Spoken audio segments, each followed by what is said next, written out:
Bakışlar uçan kuşlar tanındı, ayrılıklar yolum oldu.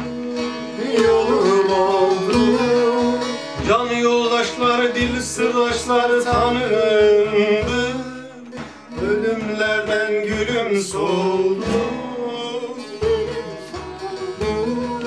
Anam bacım arkadaşlar tanındı, zulüm gelip beni buldu.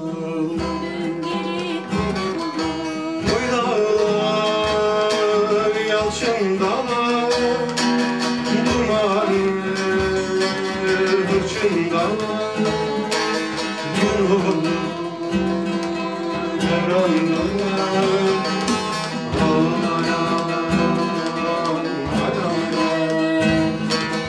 Oy dağlar, yalçın dağlar, duman hırçın dağlar, yolum devran dağlar.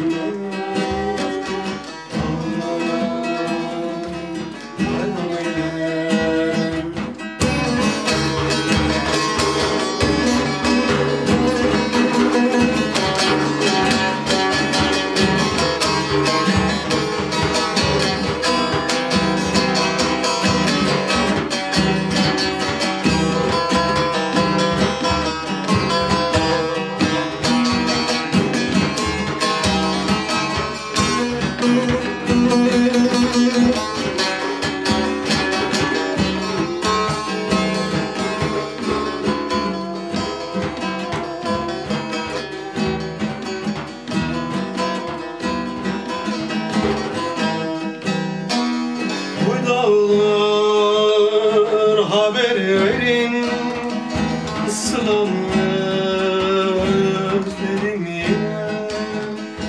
Kuş olup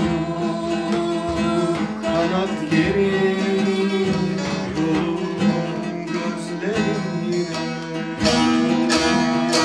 Kın olup bıçak yemerim,